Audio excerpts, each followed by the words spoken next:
কে? তুমি এভাবে এভাবে ভয় দেখাচ্ছ কেন?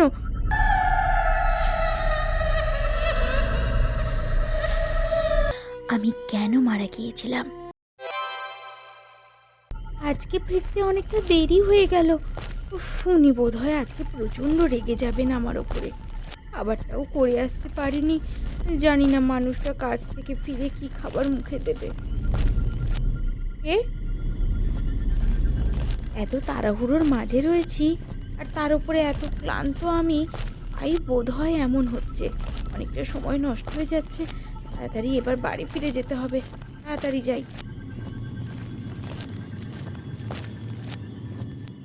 কে? তুমি এভাবে এভাবে ভয় দেখাচ্ছ কেন? যদি কিছু বলার হয় সামনে এসো। পায়ে নুপুর পরে হাঁটছো। কে তুমি? কে? কই? কে- কেউ নেই তো। সবই কি আমার মনের ভুল? আমার আমার ভুল মনের ধারণা। কিন্তু শব্দটা যে এত জোরে শুনতে পেলাম না। এখানে আর একদম একদম বেশিক্ষণ থাকা যাবে না। তাড়াতাড়ি হেঁটে বাড়ি যেতে হবে। তাড়াতাড়ি।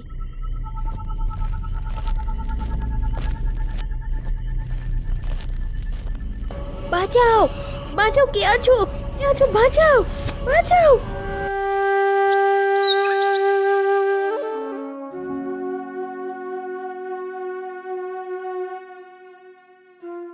মিতা, মিতা, মিতা, তুমি কোথায় গেলে? কোথায় গেলে তুমি? আমি তোমাকে এবার কোথায় খুঁজবো মিতা? কি হয়েছে রঘু? শান্ত হও, শান্ত হও। এভাবে অস্থির হয়ে কি করছো? মিতাকেই বা ডাকছো কেন? কি বলবো দাদা, কাল রাতে মিতার বড় বাড়িতে কাজ সেরে তাড়াতাড়ি ঘরে ফেরার কথা ছিল, কিন্তু কাল রাতে মিতা বাড়িতেই আসেনি। মিতাকে যখন কাল রাত থেকে খুঁজে পাচ্ছ না বাবা, তাহলে এখন সকালবেলাতে কেন এসেছো? কালকে রাতে কি খোঁজোনি? অনেক সময় বড় বাড়ির কাজ এত বেশি থাকে যে মিতা আসতে পারে না বাড়িতে। আমি ভাবলাম প্রথমে হয়তো মিতা আটকে পড়েছে, বড় বাড়িতেই রয়েছে, সকালবেলাতে চলে আসবে। কিন্তু সকাল পেরিয়ে দুপুর হতে চললো, এখনো পর্যন্ত মিতা বাড়িতেই ফেরেনি। হতে পারে বড় বাড়ির কাজ এখনো শেষ হয়নি। চিন্তা করো না, সব ঠিক হয়ে যাবে। দেখবে সময় হলে মিতা ঠিকই বাড়ি ফিরে আসবে। তুমি বরং নিশ্চিন্তে তোমার ঘরে যাও। যদি সত্যি ঘরে ফিরে আসতো তাহলে তো ভালোই হতো দাদা। আমি গেছিলাম বড় বাড়িতে, মিতাকে দেখতে নাকি বড় অস্থির লাগছিল। কাল আমার আর মিতার বিয়ের 1 বছর পূর্ণ হয়েছে। আমার জীবনে বিশেষ বিশেষ দিনগুলো এমন কখনো হয়নি যে মিতা আমার পাশে থাকেনি, কিন্তু কাল এমন একটা বিশেষ দিন থাকার পরেও মিতা আসেনি। এখনো অবধি মিতা আসেনি। সেই জন্যই আমি বড় বাড়িতে গিয়েছিলাম, কিন্তু ওখানে গিয়ে আমি সম্পূর্ণ অবাক হয়ে গেছি। ওনারা জানালেন মিতা নাকি কালকে রাতেই ওনাদের বাড়ি থেকে চলে এসেছে। তাহলে মিতা গেল কোথায়? প্রচণ্ড চিন্তা হচ্ছে। তুমি তো বড় চিন্তার বিষয় বললে। যদি মিতা বউ নাই আসে তাহলে তো সত্যিই চিন্তার। মেয়েটা গেল কোথায়? চলো, আমিও তোমার সাথে যাব। কেন মিতাকে খুঁজে পাওয়া যাচ্ছে না সেটা তো দেখতে হবে। পঞ্চায়েত মশাইকে সমস্ত খবরটি জানাতে হবে। না হলে ওনারা ভাববেন ওনাদেরকে কিছু না জানিয়ে ওনাদের ওপর দিয়ে আমরা কাজ করছি, কিন্তু সেটা তো আমরা করছি না। তাই ওনাদেরকে জানানোটা আমাদের দরকার। বাড়ি ফেরা পথটা আর একবার দেখতে হবে। যদি কারোর বাড়ি গিয়ে থাকে, যদি কেউ কিছু বলতে পারে। তুমি যেটা বলছো সেটা আগে হোক, তারপর যদি কিছু জানতে না পারি তখন না হয় প্রধানকে জানানো হবে। দাদা, হ্যাঁ, আমার একটা কথা মনে পড়লো। আমি তো এমনি রাস্তা দিয়ে, মানে গ্রামের রাস্তা দিয়ে বড় বাড়ি গিয়েছিলাম, কিন্তু জঙ্গলের পথটা আমার দেখা হয়নি। একবার তাহলে আমরা জঙ্গলের পথটাই দেখে আসি, কারণ মিতা সব সময় যখনই দেরি করে বাড়ি ফেরে তখনই জঙ্গলের পথ দিয়ে আসে। যদিও ওকে অনেকবার আমি বারণ করেছি জঙ্গলের পথটা ভালো না, ওদিক দিয়ে না আসতে, কিন্তু ও আমার কোনো কথাই শোনে না। আর আমারও খেয়াল ছিল না জঙ্গলের পথটা একবার দেখার কথা। ঠিক আছে রঘু, জঙ্গলের পথেই আমরা দেখব। তার আগে যাওয়ার পথে যতগুলো দোকান আছে সেখানেও জিজ্ঞেস করে নেব।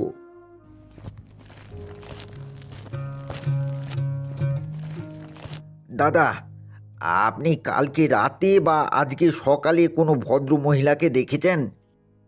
আরে মশাই, এখানে তো সারাদিন কত মহিলাকে আমি দেখতে পাই, সবার কথা কি অত মনে থাকে? আর আপনি কার কথা বলছেন সেটাই বা কিভাবে বুঝবো? দাদা, রাখছেন কেন? আসলে বেচারাটা কাল রাত থেকে নিজের বউয়ের খোঁজ পাচ্ছে না, তার জন্যই মাথাটা ঠিক নেই। আমি বলছি কেমন দেখতে, আপনি একটু যদি দেখে থাকেন আমাদেরকে একটু বলুন না। হ্যাঁ ঠিক আছে, বলুন কেমন দেখতে। আমি যদি দেখে থাকি অবশ্যই আপনাকে জানাবো। আসলে দাদা, রঘুর বউ হচ্ছে বছর 25-এর বয়সের একজন মহিলা। ঘন কালো চুল, শ্যামবর্ণা গায়ের রংটা খুব একটা উজ্জ্বল নয়। বড় বাড়িতে কাজ করে। কালকে রাতে বাড়ি আসার কথা ছিল, কিন্তু কালকে রাতে বাড়ি ফেরেনি। তাই জন্যই আজকে আমরা খুঁজতে বেরিয়েছি। আপনাদের অবস্থা আমি বুঝতে পারছি, কিন্তু আপনি যেরকম মহিলার কথা বলছেন, আমি তো কাল রাত থেকে এরকম কাউকে দেখিনি। হয়তো এদিকে আসেনি, সেজন্য না দেখে থাকতে পারি।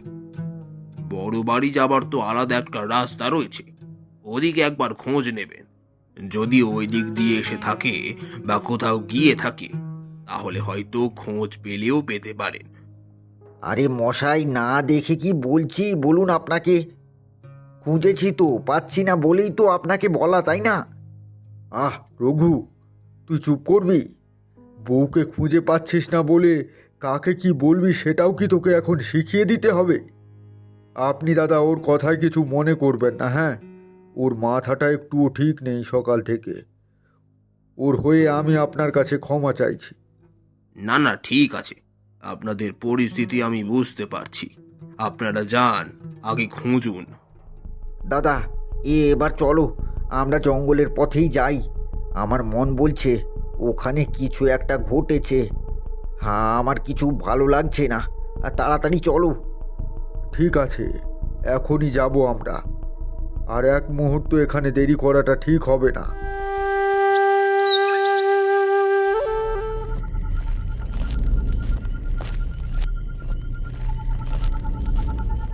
হরিশদা, একটু থামো। দেখো দাদা, এটা আমার পায়ে লাগলো। এই কানের দুলটা তো, দাদা, এটা তো মিতার কানের দুল। ওর কানের দুল এভাবে পড়ে আছে। হ্যাঁ দাদা, ওর কোনো বড় ক্ষতি হয়ে যায়নি তো? যে ভয়টা আমি এখন পাচ্ছি সেটাই কি সত্যি হতে চলেছে? মিতা কি আর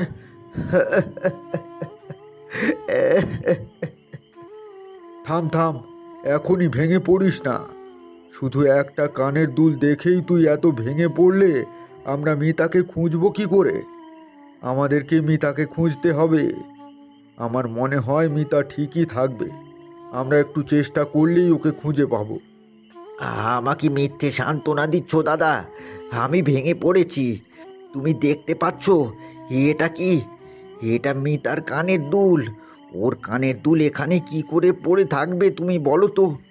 কোনো কারণ ছাড়া কিভাবে কানের দুল পড়ে থাকতে পারে? আমার খুব ভয় করছে দাদা। মনে সাহস রাখ।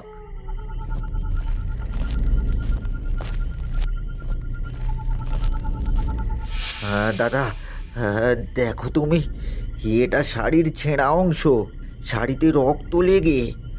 দাদা, হ্যাঁ দাদা, মিতা বেঁচে আছে তো? ও ঠিক আছে তো দাদা? ওই দেখি দে, রঘু দেখ, রক্তের দাগগুলো ওই দিকে যাচ্ছে। আমাদেরকে ওই দিকে যেতে হবে।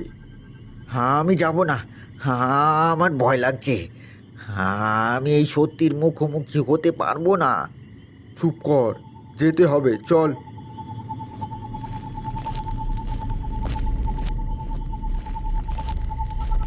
মিতা, এটা তোমার কি হলো? কিভাবে হলো এরকম? সাড়া দাও মিতা। এরকম হতে পারে না। সাড়া দাও তুমি, সাড়া তোমাকে দিতেই হবে। সাড়া দাও। রঘু থাম, এরকম পাগলামি করিস না। না দাদা, ওকে সাড়া দিতে হবে। তুমি বলো না আমি তাকে সাড়া দিতে। আমার উপর রাগ করে আছে বোধ হয়, তাই হয়তো সাড়া দিচ্ছে না। তুমি বলো না দাদা, ওকে সাড়া দিতে বলো না।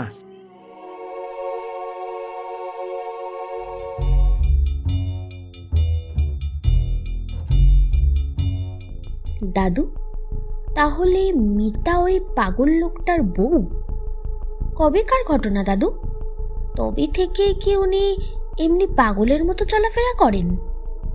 আচ্ছা দাদু, মিতার ঘটনাটা তারপরে কি হলো? আরে বাবা, তোরা থাম থাম। এত প্রশ্ন একসাথে করলে আমি কি করে উত্তর দেব বলতো?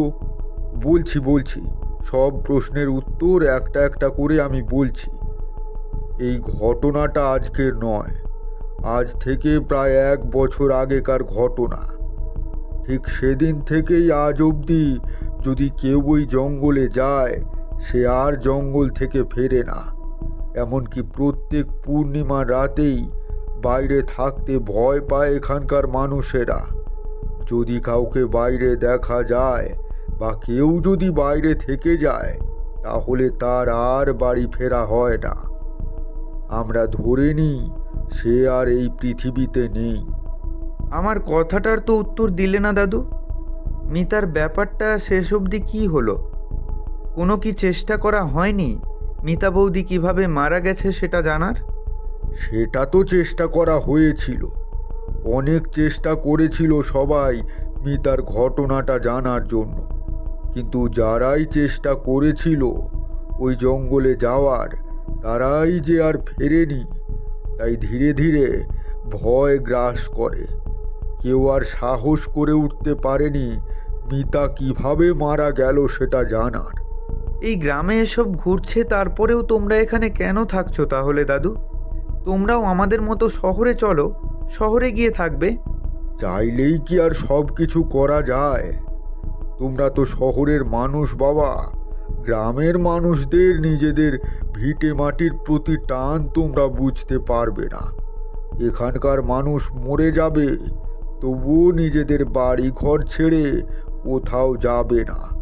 আর তার জন্যই জীবনে ঝুঁকি থাকা সত্ত্বেও এখানকার মানুষেরা এখানেই মাটি আঁকড়ে পড়ে রয়েছে। ঠিক আছে দাদু, তোমরা তো কিছু করতে পারলে না। আমি আর মিঠি মিলে এই রহস্যের সমাধান করব। না, তোরা একদম এসব করবি না। এমনিতে তোদের মা এই গ্রামের ঘটনার জন্য তোদেরকে ভয়ে পাঠাতে চায় না এখানে। তার উপর নিশ্চিত মৃত্যু জেনে তোদেরকে আমি কখনোই এসব কাজ করতে দেব না। চুপচাপ এখানে থাক। আর যদি তোরা এরকম করিস, তাহলে কালকে সকালবেলাতেই তোদেরকে শহরে তোদের বাড়িতে পাঠানোর ব্যবস্থা করব আমি। না না দাদু, তুমি দাদার কথা বাদ দাও। আমরা এমন কিছু করব না। আমরা এখানে ঘুরতে এসেছি, এসবের মধ্যে আমরা নিজেকে জড়াবো না। কিন্তু মিঠি, উনি কিভাবে মারা গেলেন সেটা তো জানাটা দরকার। দাদা তুই থাম তো। দেখছিস তো দাদু বারণ করছে, তারপরেও কেন তুই এরকম বারবার বলছিস? আমরা দুজনে কেউ কিছু করব না। চুপচাপ এখানে এসেছি, ভালোভাবে ঘুরবো, আবার চলে যাব। এই গ্রামের কোনো ব্যাপারে আমরা নিজেদের জড়াবো না। পরে তো মায়ের কাছে বকা খাবি এরকম করলে। তখন কিন্তু আর কখনো দাদুর সঙ্গে দেখা করতে আসতে পারবি না। তুই কি সেটা চাস? না, সেটা কেন চাইবো? দাদুর সঙ্গে তো এমনিই কতদিন পর পর দেখা করতে আসতে পারি। তারপর এরকম ঘটনার জন্য তো আসতেই দিত না মা আমাদেরকে এখানে। তখন অবশ্য জানতাম না যে কি কারণে আসতে দিত না, তবে আজ সব কিছুই পরিষ্কার আমার কাছে।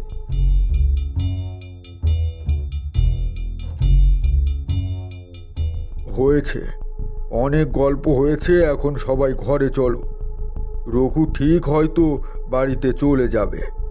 এখন ঘরে চলো, ঘরে গিয়ে খাওয়া দাওয়া করে একটু ঘুমোবে। আচ্ছা দাদু, ঠিক আছে, চলো।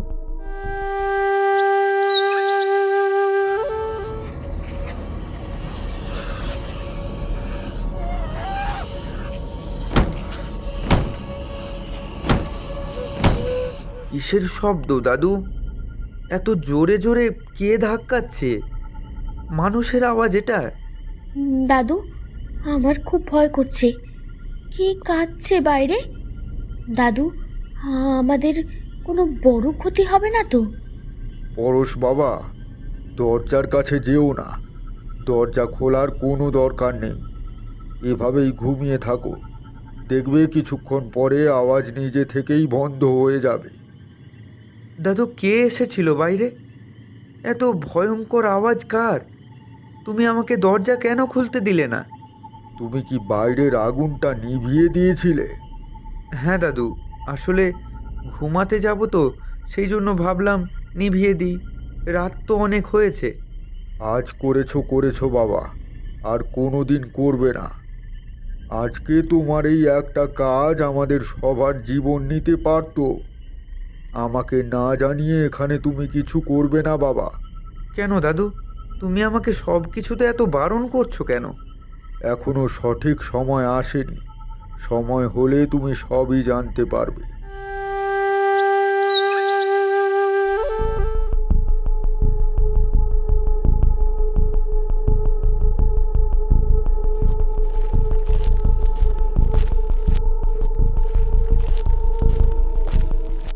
আহ, এসব কি দাদু? কিসের রক্তের দাগ? কি হচ্ছে দাদু? আমি আমি এখানে আর থাকবো না। আমি থাকবো না এখানে। আমি আজকেই বাড়ি যাব, আজকেই বাড়ি যাব। এসব কি হচ্ছে দাদু? আমাকে বলবে? পূর্ণিমা রাত যত সামনে এগিয়ে আসে ততই এরকম ঘটনা এই গ্রামে ঘটতে শুরু করে। আমরা গ্রামের সবাই ঘরের বাইরে আগুন জ্বালিয়ে রাখি এজন্যই। আমরা জানি না যে কে আসে, আর যারা তাকে দেখেছে তারা কেউ বেঁচে ফেরেনি। শুধুমাত্র এই আগুনই আমাদের রক্ষা করে। আর ঠিক সেই কারণেই আমরা কেউ ঘরের বাইরে থাকি না রাতের সময়। কাল তুমি আগুনটা নিভিয়ে দিয়েছিলে বলে আজকে সব দেখতে পেলে। আচ্ছা, এবার বুঝলাম। এই জন্যই তুমি কালকে আমাদেরকে বলেছিলে দাদু যে অল্পের জন্য আমরা প্রাণে বাঁচলাম। তোমরা তো সবই বুঝেছো এই গ্রামে কি পরিস্থিতি চলছে। যতক্ষণ না তোমাদের বাড়ি থেকে তোমাদের নিতে আসছে ততক্ষণ তোমরা এমন কিছু করবে না যাতে বিপদ বাড়ে। আমি যেভাবে বলবো সেভাবে চলবে। মা মিঠি, তুমি চিন্তা করো না। আমি শহরে চিঠি পাঠিয়েছি। খুব তাড়াতাড়ি তোমার মা বাবা নিতে আসছে তোমাদেরকে। এখন তোমরা দুজনে ঘরে থাকো, আমাকে দোকানে যেতে হবে।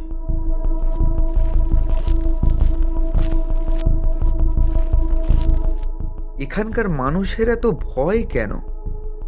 এমন কি গোপন রহস্য রয়েছে এখানে? কালকে রাতেই বা এসব কি ঘটেছিল? না, এভাবে হাত গুটিয়ে বসে থাকলে কিচ্ছু হবে না। আমি যখন এখানে চলে এসেছি তাহলে কিছু না কিছু ব্যবস্থা তো করেই যাব।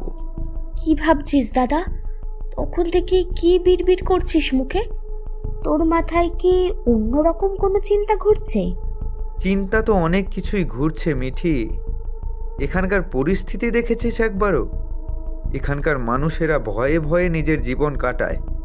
আর আমরা তো রহস্যের কথাটাই জানতে পারলাম না যে কিভাবে মিতা কাকিমা মারা গেল।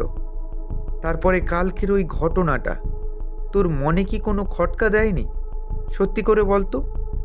আমি বুঝতে পারছি দাদা যে তুই এই সমস্যার কোনো সমাধান চাইছিস, কিন্তু দাদু বারবার বারণ করেছে যদি সমাধান বার করতে গিয়ে কোনো বড় রকমের কোনো বিপদ ঘটে তখন দাদু প্রচণ্ড বকবেন, সেটা তো বুঝতে পারছিস। তার উপর এখানকার মানুষেরা এমনিই ভয় ভয় থাকে, তাই এমন কোনো কিছু আমাদের করলে চলবে না যাতে এখানকার মানুষদের আরও বড় কোনো সমস্যার মধ্যে পড়তে হয়। তুই তোর দাদাকে তো চিনিস। পরশ যখন এখানে আছে কাউকে কোনো বিপদ ছুঁতে পারবে না। তুই কি কিছু ভেবেছিস? আমাকে বল, তুই কি করতে চলেছিস? অনেক কিছু ভেবেছি, তাহলে শোন।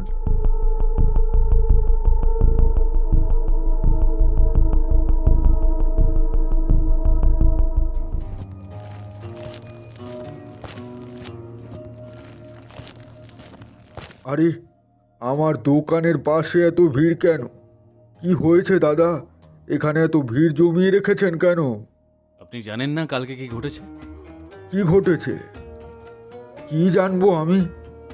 কালকে তো সব ঠিকই ছিল। আসুন আমার সাথে, আমি ভিড় ঠেলে সামনে নিয়ে যাচ্ছি আপনি।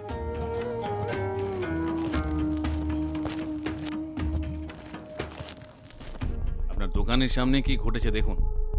এসব কি? এখানে এরকম রক্তের হাতের ছাপ কেন আমার দোকানের সামনে? বুঝতে পারছেন না দাদা? আমাদের গ্রামে পূর্ণিমার আগে আবার সেই রকম ঘটনা শুরু হয়ে গেছে। কাল রাত থেকে রঘুকে খুঁজে পাওয়া যাচ্ছে না। মানে কি? কি সব বলছেন আপনি? রঘুকে খুঁজে পাওয়া যাচ্ছে না মানে? রঘু তো কালকে এখানেই ছিল। আমি তো ভাবলাম ঘরে চলে গেছে। হ্যাঁ, আমরাও প্রথমে ভাবছিলাম যে পূর্ণিমার আগে থেকে এবার আর কিছু ঘটবে না, তো আমাদের ভাবনা একদমই ভুল। সেটা তো আজকে দেখতেই পাচ্ছেন। কাল রাতে রঘু বাড়ি ফেরেনি, আপনার দোকানের সামনেই ছিল। আপনি তো জানেন এই সময় বাড়ির বাইরে থাকা মানে নিশ্চিত মৃত্যু। আর আপনার দোকানের সামনে এরকম রক্তের দাগ, হাতের ছাপ থেকে ভালোভাবেই বোঝা যাচ্ছে যে রঘুকে আপনার দোকানের সামনে থেকেই টানতে টানতে নিয়ে যাওয়া হয়েছে। হায় হায়, হে আমি কি করলাম? আমি তো জানতাম বিপদ সামনে। তারপরেও আমার একবার হলেও উচিত ছিল রঘুকে ঘরে ঢুকিয়ে দেওয়া। তা না করে শুধুমাত্র নিজের নাতি নাতনের কথা ভেবে আমি ওকে ওভাবেই ছেড়ে দিলাম। আমি এটা কি করে করতে পারলাম? ভেঙে পড়বেন না আপনি। মৃত্যুকে কি কেউ কখনো খণ্ডাতে পেরেছে? হয়তো রঘুরও ওইটুকুই সময় ছিল, তার জন্যই আজকে আমাদের মধ্যেও নেই। আমি হয়তো মৃত্যুটাকে আটকাতে পারতাম না, কিন্তু আমি চেষ্টা তো করতে পারতাম। এমনকি মিতা মারা যাওয়ার পর থেকে সেই আফসোস আজকে অবধি আমার পেছন ছাড়েনি। তার উপরে রঘুকে হারানো, কিভাবে ভুলবো এত কষ্ট?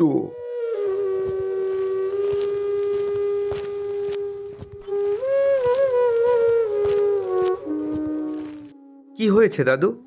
তুমি এভাবে বসে আছো কেন? কি হয়েছে দাদু? তুমি কাঁদছো কেন?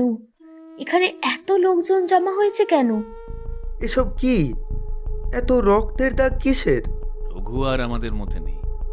কাল রাতে সে আমাদের সবার থেকে অনেক দূরে চলে গেছে, অনেক দূরে। রঘু?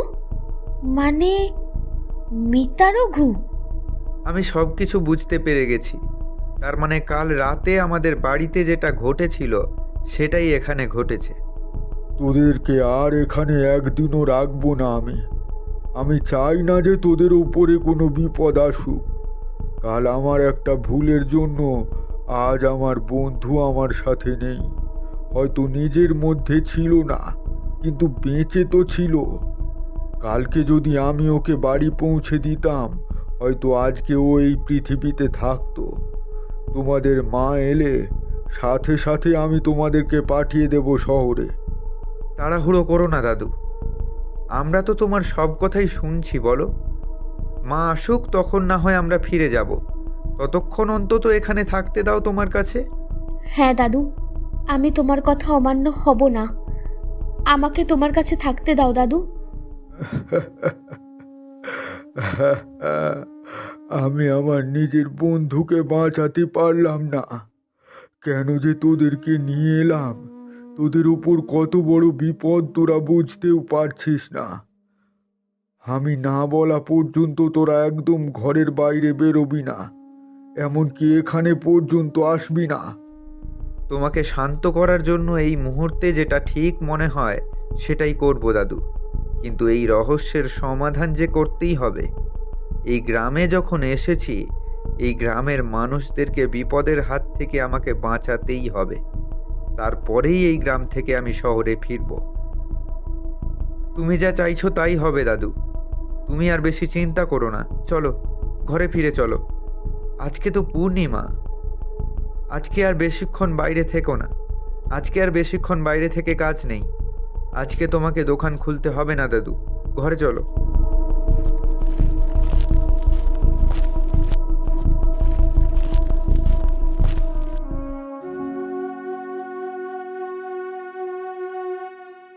তোমাকে কিছু রান্না করতে হবে না দাদু, আমি আর মিঠি শহরে থাকলেও রান্না বান্না কিছুটা হলেও জানি।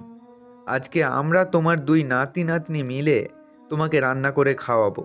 তুমি বরং ততক্ষণ একটু ঘরে ঘুমাও, আমরা তাড়াতাড়ি রান্নাটা সেরে নিই। দাদা চল তাহলে আমরা রান্নাটা করে নিই। হ্যাঁ বোন, চল।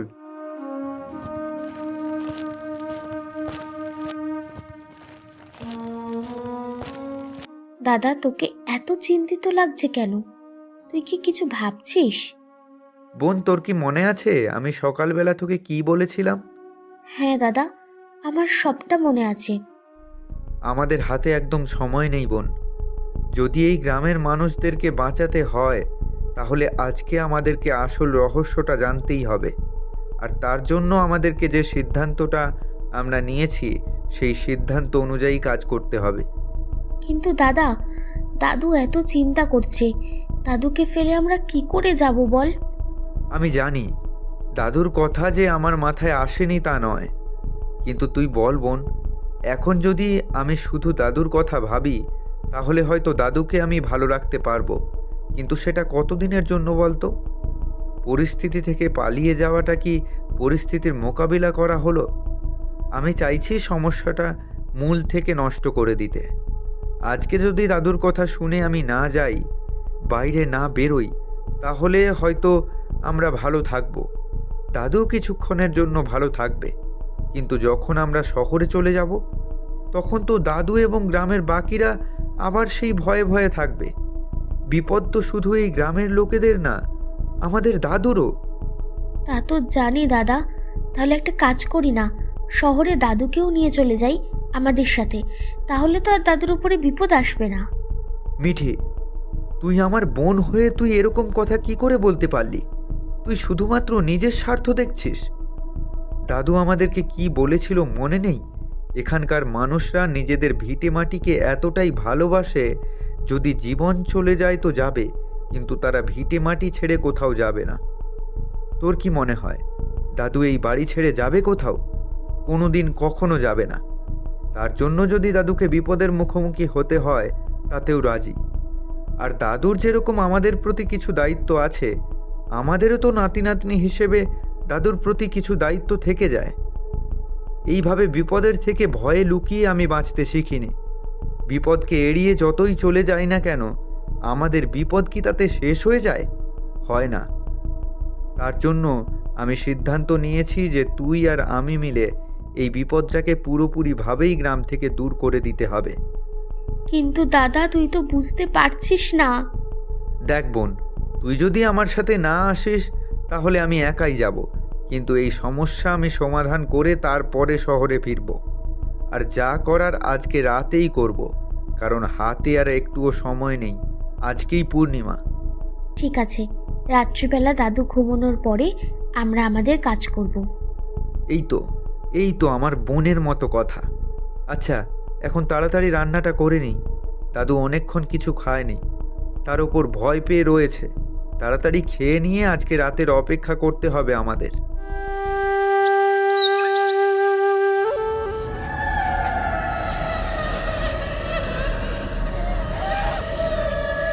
পরশ বাবা, মিঠিমা, চুপচাপ ঘুমিয়ে পড়ো। আজকে কোনো ভয় নেই, আমি বাইরে আগুন জ্বালিয়ে দিয়েছি। আজকে আর কেউ আসবে না। আর তোমরা কিন্তু কেউ আজকে রাতে বাইরে বেরোবে না।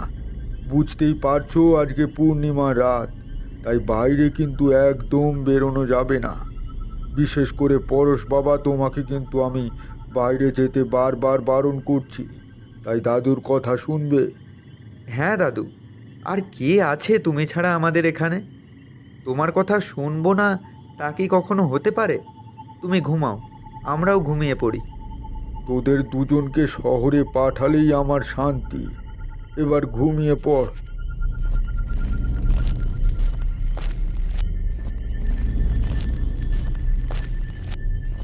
বোন, বোন, উঠ, এবার আমাদের যেতে হবে। যা যা বলেছি মনে আছে তো? হ্যাঁ দাদা, মনে আছে সবটা। যা যা জিনিস নিতে বলেছিস সব কিছু নিয়ে নিয়েছি। চল, এবার যেতে হবে। আমাদের খুব সাবধানে সমস্ত কাজটা করতে হবে। জানি না কি রহস্য রয়েছে এ জঙ্গলে, কিন্তু যে রহস্যই থাকুক আজকে তো আমরা তা বের করেই যাব।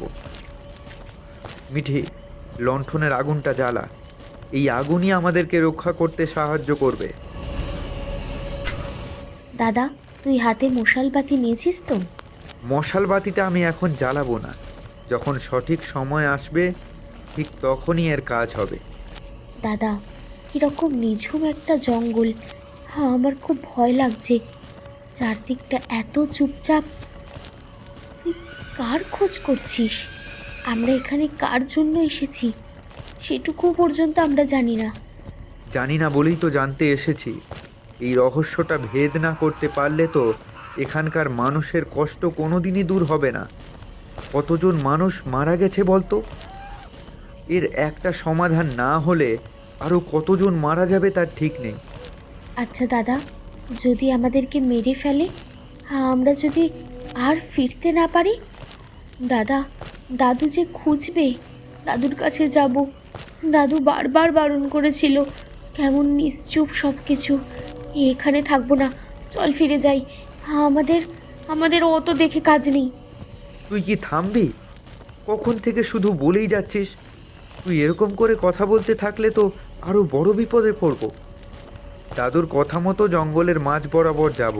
তুই চুপচাপ আশপাশটা ভালো করে দেখতে দেখতে চল, না হলে হুট করে কেউ যদি আমাদের উপর হামলা করে আমরা বুঝতেও পারবো না। আচ্ছা, ঠিক আছে দাদা।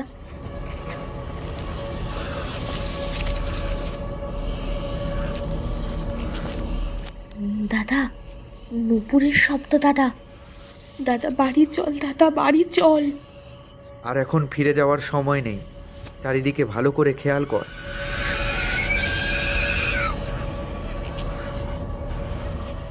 কে কে কে কে কে কে কে কে তুমি? কি কি চাও? কেন এমন করছো সবার সাথে? মিঠি, লণ্ঠনটা দে তাড়াতাড়ি। তুমি কে সেটা আমি জানি না, কিন্তু তুমি আর চাইলেও আমাদের ক্ষতি করতে পারবে না। সাহস থাকলে সামনে এসো, সামনে এসো বলছি। এভাবে আমাদেরকে পেছন থেকে ভয় পাওয়াতে তুমি পারবে না। আর কত মানুষের জীবন নষ্ট করবে?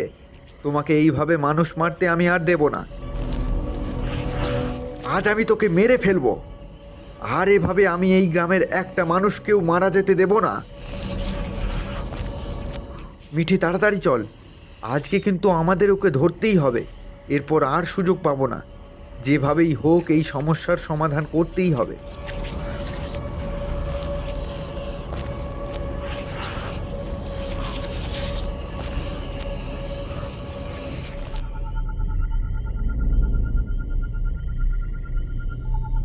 মিঠি দেখ, জঙ্গলে একটা কুঁড়ে ঘর। ওখানেই তো গেল, তাই না? হ্যাঁ দাদা, চল ওখানে গিয়ে দেখতে হবে। এত ঘন জঙ্গলে এরকম একটা কুঁড়ে ঘর কি করছে? জানি না, ভেতরে গেলে বুঝতে পারবো আসল ঘটনাটা কি।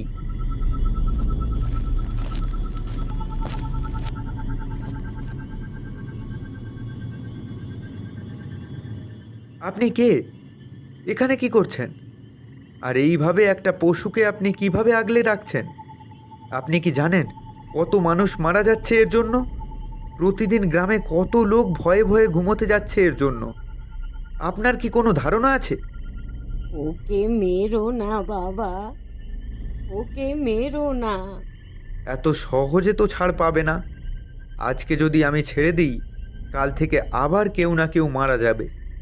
এভাবে তো আমি ছেড়ে দিতে পারবো না সবটা। আপনি সব কিছু জেনে বুঝে সাহায্য করে যাচ্ছেন। কি করে পারছেন আপনি মানুষ হয়ে এরকমটা করতে? আপনাকেও ছাড়া হবে না। মিঠি, আমাদের গ্রামের লোকদেরকে ডাকতে হবে। ভোর হতেই চলল। আমি এখানেই আছি, তুই সবাইকে ডেকে নিয়ে আয়। আজকে এর একটা বিচার করেই ছাড়বো। আচ্ছা দাদা, আমি এক্ষুনি যাচ্ছি।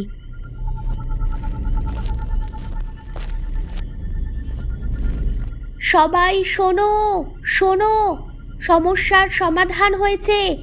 আর কাউকে ভয় ভয় থাকতে হবে না। সবাই চলো আমার সাথে, সবাই চলো।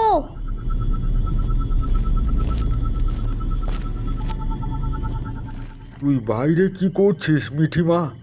তোর দাদা কোথায়? তোরা কি আমার একটা কথাও শুনবি না? দাদু, আমরা তো তোমাদের ভয় দূর করতে গেছিলাম, আর তোমাদের একটুও চিন্তা করতে হবে না। এখনই চলো।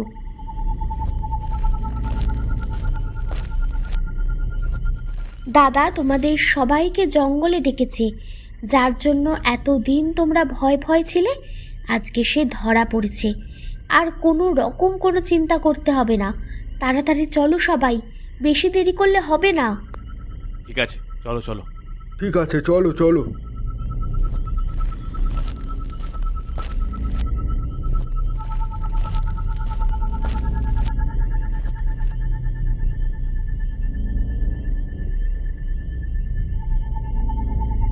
এ কি পরশ, তুমি এটা কাদেরকে বেঁধে রেখেছো? আমাদের সবার অপরাধীকে, যাদের জন্য এই গ্রাম গত 1 বছর ধরে শান্তিতে ঘুমোতে পারেনি তাদেরকে। আপনি কে বুড়িমা? আপনি এখানে কি করছেন এত ঘন জঙ্গলের মধ্যে? ওকে মেরো না তোমরা, ওকে মেরো না। আপনাকে অনেকবার আমি জিজ্ঞেস করেছি, আপনি কি বলবেন যে আপনি এখানে কেন আছেন? কি সম্পর্ক আপনার এবং মানুষরূপী এই পশুর? কেন এই গ্রামের মানুষদেরকে মারছিল? কি করছিল সবাইকে মেরে? আমি সব কিছু বলছি। আমি আর আমার ছেলে অলোক, আমরা দুজন পূব গায়ে থাকতাম। ও আমার ছেলে অলোক। আমাদের এতটাই কষ্টের দিন যাচ্ছিল যে আমাদের লোকের কাছে চেয়ে খাবার নিতে হতো। অলোকের বাবা মারা যাওয়ার পর থেকে পরিস্থিতি আরো খারাপ হয়ে যায়। প্রথম দিকে সবাই খাবার ধার দিলেও পরের দিকে দেনা মেটাতে পারবো না ভেবে কেউ কিছুই দিচ্ছিল না। দিনে দিনে আমরা ভিক্ষা করা শুরু করি, কিন্তু তাতেও খাবার কেনার মতো টাকা উঠছিল না। ছোটবেলা থেকেই আমার ছেলেটা অনেক খেতে ভালোবাসে। খাবার না পাওয়াতে মানুষের এঁটো খেতে শুরু করে। একদিন গ্রামের মানুষেরা ওকে এভাবে খেতে দেখে নেয়, আর তারপরে সবাই আমাদেরকে ধাক্কা মেরে গ্রাম থেকে বার করে দেয়। কোনো উপায় না পেয়ে আমরা এখানে এসে থাকতে শুরু করি। এখানে তেমন তো খাবার পাওয়া যায় না।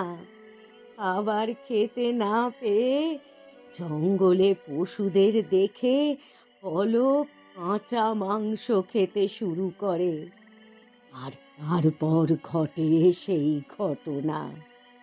আজ থেকে ঠিক 1 বছর আগে খিদেতে এতটাই পাগল হয়ে গেছিল যে অলোক গ্রামের একটা মেয়ে জঙ্গল দিয়ে যাচ্ছিল, তাকে টানতে টানতে এই ঘরে নিয়ে আসে, তাকেই খেতে শুরু করে।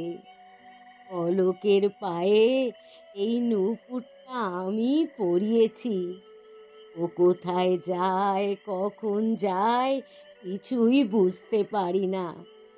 তাই এই নূপুরের শব্দেই ওকে আমি খুঁজে বের করি। সেদিন ওই নূপুরের শব্দেই আমি ওকে খুঁজে বের করেছিলাম, কিন্তু আমি আস্তে আস্তেই সব শেষ। মানুষের শরীরের মাংসের স্বাদ পেয়ে গেছে ওর মুখ। কোনোভাবেই ওকে আটকানো সম্ভব হয়নি আমার পক্ষে। যদি আমি ওকে আটকাতে যেতাম, তখনও আমার উপরেই ঝাঁপিয়ে পড়তো। তাই শেষ অবধি আমি ওকে সঙ্গ দিতে থাকলাম।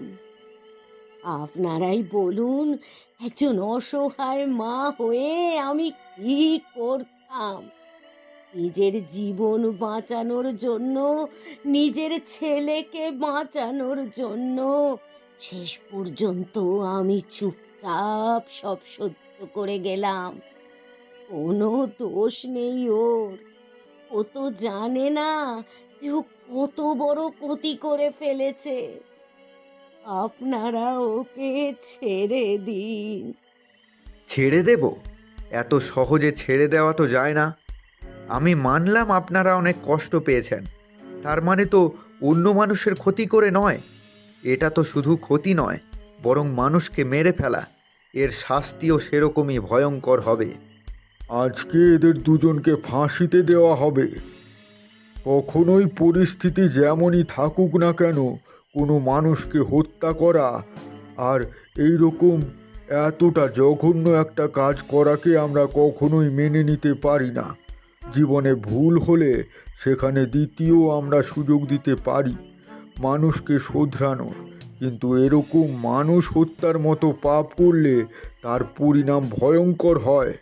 পরশ, হরিশ, এখনই এদেরকে ধরে নিয়ে যেতে হবে। আজকে এদের শাস্তি হবে।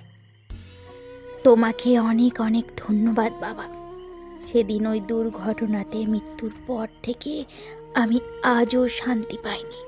আমি এটা জেনেই উঠতে পারিনি যে আমি কেন মারা গিয়েছিলাম, কিন্তু তোমার মতো কিছু ভালো মানুষের জন্যই আজকে সমাজ সমাজ হিসেবে বেঁচে রয়েছে। তুমি যদি সেদিন সেই সাহসিকতা না দেখাতে, তাহলে হয়তো কখনোই আমি মুক্তি পেতাম না। আমার এই মুক্তির জীবন তোমার দান করা। যে মানুষ সবার পাশে থাকে, তার পাশে ভগবান সব সময় থাকে। যদি কোনো রকম কোনো বিপদ হয়, এক মনে শুধু প্রার্থনা করো, দেখো সব পরিস্থিতির সমাধান তুমি ঠিকই পেয়ে যাবে। অসংখ্য ধন্যবাদ তোমায় বাবা। আমি এখন আসি, বিদায়।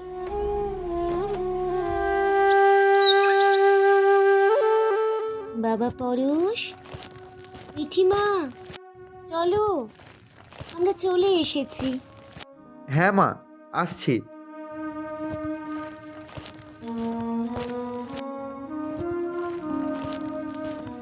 চলো দাদু, আসলাম গো। তোমরা সবাই ভালো থেকো, আবার পরে দেখা হবে। আসছি দাদু, খুব তাড়াতাড়ি আবার আসবো। সাবধানে যেও তোমরা। পৌঁছে একটা চিঠি লিখো। জীবনে কখনোই ভেঙে পড়তে নেই, কখনো ভয় পেতে নেই। পরিস্থিতি যেমনই আসুক, তার মোকাবেলা করা আমাদের সকলেরই প্রয়োজন। যদি ভয় পেয়ে আমরা কোনো কাজই না করি, তাহলে কোনো কিছুই পরিবর্তন আমরা করতে পারবো না। তাই ভয় না করে ভয়কে জয় করে এগিয়ে যান। দেখবেন আপনাদের জন্য আরও নতুন নতুন রাস্তা খুলে গেছে। কি বন্ধুরা, ঠিক বললাম তো? অবশ্যই আমাদেরকে জানাবেন কিন্তু আজকের গল্পটা কেমন লেগেছে আপনাদের। আর আমাদের চ্যানেলটা সাবস্ক্রাইব করে রাখবেন। সবাই ভালো থাকবেন। দেখা হচ্ছে পরবর্তী গল্পে।